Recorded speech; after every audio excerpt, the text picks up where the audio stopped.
All right, hello everyone, and welcome back to Star Wars Mark of Balance. My name is Mark, and this year at the Video Game Awards, we got not one, but two Star Wars video game announcements, which I was extremely surprised by. I was expecting at least one new trailer or update regarding all of these Star Wars games that have already been announced or have been in development, but instead they revealed two brand new games in Star Wars Fate of the Old Republic and Star Wars Galactic Racer.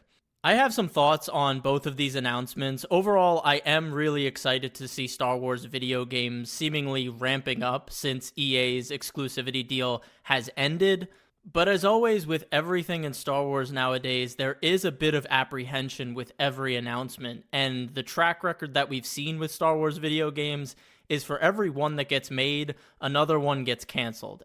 And most importantly, we've done this song and dance before at the Video Game Awards.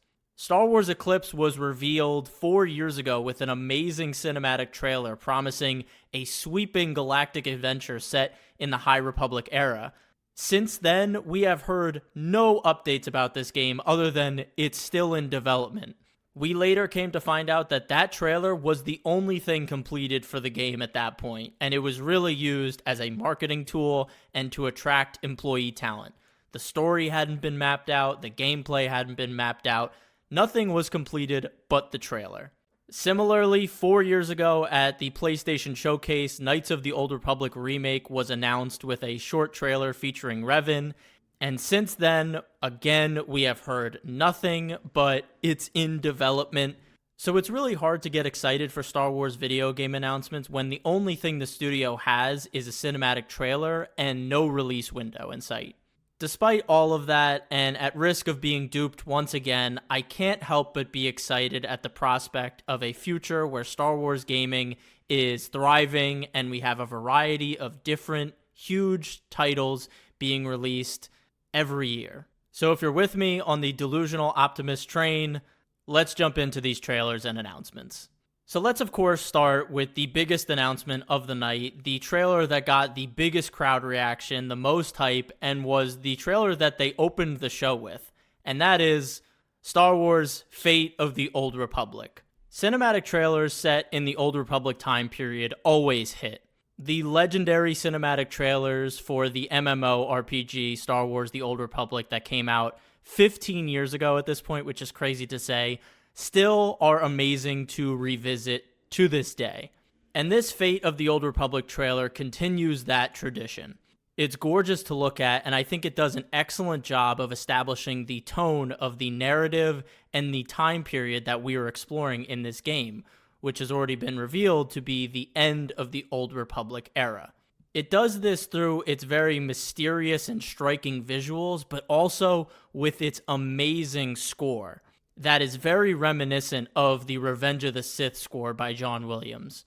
You can almost hear the Order 66 theme in some of the chords that play throughout this trailer, and then it finishes with a very over-the-top and dramatic version of the Force theme, which ties into the idea that you as the player will get to pick whether you follow the light side of the Force or the dark side of the Force. And player agency is such a fan-favorite aspect of the old Knights of the Old Republic games, so I'm very glad that they're bringing it back for this game. The thing that really hit me watching this trailer live was the huge crowd reaction at the end when the main character ignited her lightsaber and the title came up on screen. It was by far the loudest pop of the night.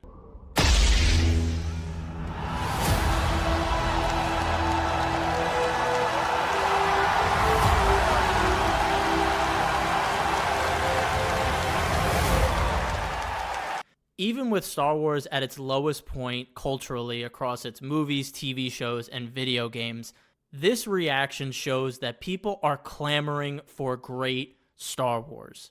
Because when Star Wars is healthy, the entertainment industry overall is better for it. And I think the contribution of Star Wars video games to the fandom overall is very undervalued. In all the times when the future of Star Wars was uncertain, video games were there to uplift the fandom and keep them excited and engaged with the IP.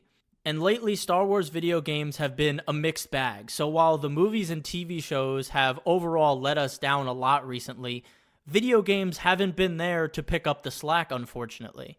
I think if Fate of the Old Republic can capture even an ounce of what the Knights of the Old Republic did so many years ago and deliver an incredible story and gameplay experience, that can go a really long way for the health of the Star Wars fandom.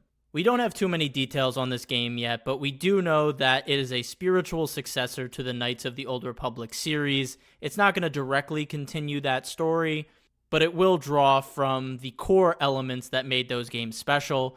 It's being directed by the same game director from Knights of the Old Republic and Mass Effect, Casey Hudson, who is a legend in the role-playing video game space.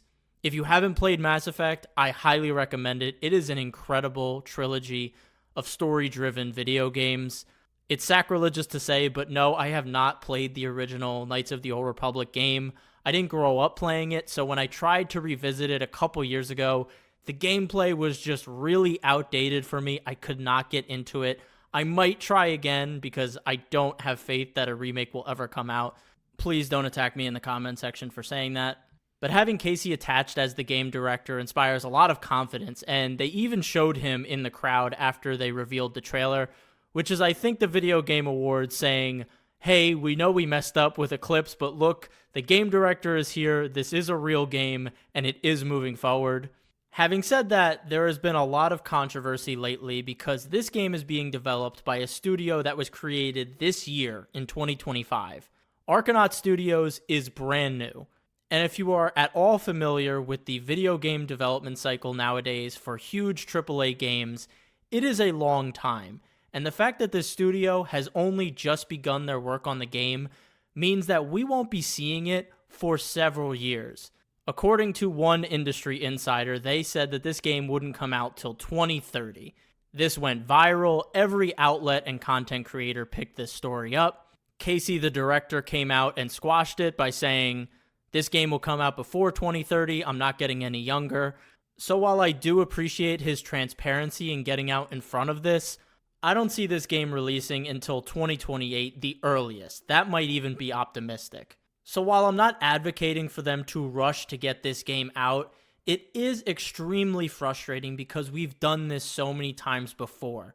Games are announced 3 to 4 years in advance with little to no development, and fans are drip-fed information over 3 years before they even see the first ounce of gameplay. And while I understand they don't want the announcement to come out from a leak, it's very hard to keep games like this a secret, and it's also a marketing tool to get top talent to come to the studio to work on it.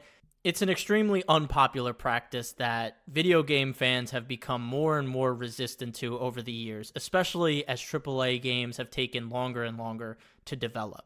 So while I love this trailer, I love the reaction to this trailer, and I think this game has all the pieces it needs to be a generational Star Wars video game, this announcement is soured by a potentially very long development time and being burned one too many times in the past. The other game, and really the big surprise of the night, was the second Star Wars video game announced at the Game Awards, and that was Star Wars Galactic Racer.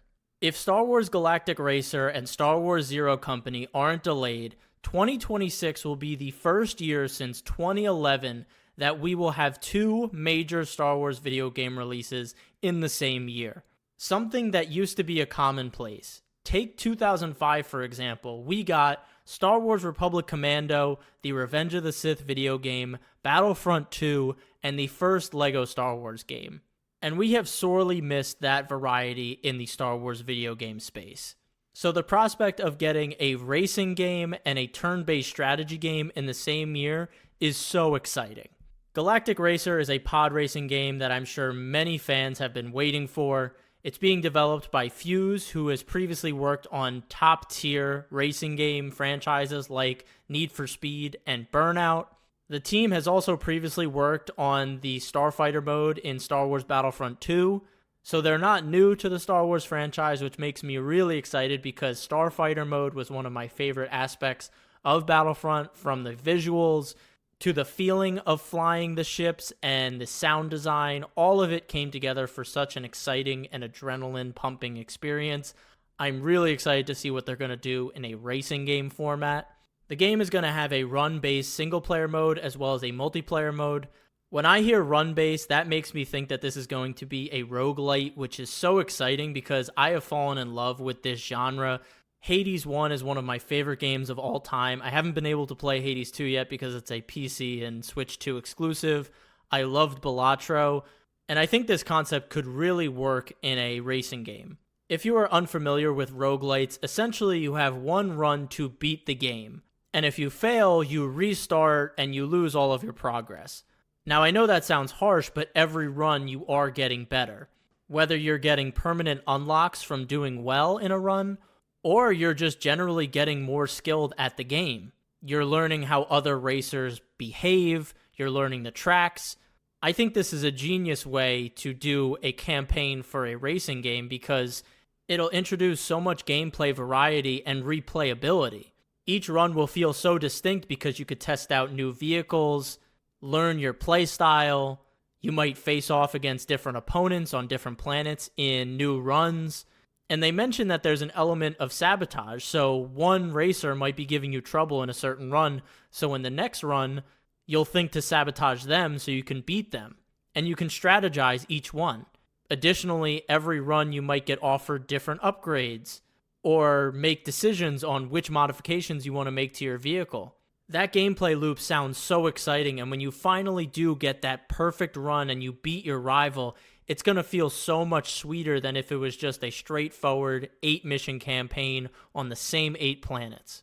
I may be completely wrong about this gameplay loop, but based on this article, that's my assumption of what they're going with. So I'm really excited for this game. I hope it comes out next year. We don't have an official date of release, but having variety back in Star Wars video games is so refreshing. Under EA, we only got third-person action games. You could go first-person in Battlefront, but I'm a traditionalist. I like third-person Battlefront shooting. So the fact that we're getting a racing game and a turn-based strategy game next year is really exciting. Seeing the results of EA's exclusivity to Star Wars video games finally coming to fruition is amazing, and while I am still apprehensive about Star Wars video game releases, whether it's them never actually releasing or the state that they're released in, we haven't really had a clean launch of any Star Wars video game, so I am a bit scared about what next year will bring with Zero Company and Galactic Racer, but they're not being made by EA. Bit Reactor for Zero Company is an acclaimed studio. Fuse, while I haven't played their other racing games, they have a lot of pedigree in the racing game field. I hope we have nice, clean launches for these two games, and Star Wars video games can get back on track in 2026, and the future hopefully holds a great conclusion to the Jedi trilogy, and Fate of the Old Republic comes out within at least the next 4 years and doesn't come out in 2030. That would be amazing. I am excited for the future of Star Wars video games, but I'm not delusional. Until they come out, until we get to play them, I don't want to count the chickens before they hatch. Let me know how you felt about these announcements in my comment section below. Are you on the optimistic end of the spectrum, or are you still a pessimist? I wouldn't blame you if you are. Thank you so much for listening or watching. Please like and subscribe. I would really appreciate it. And as always, stay safe, stay healthy, and may the Force be with you. Peace.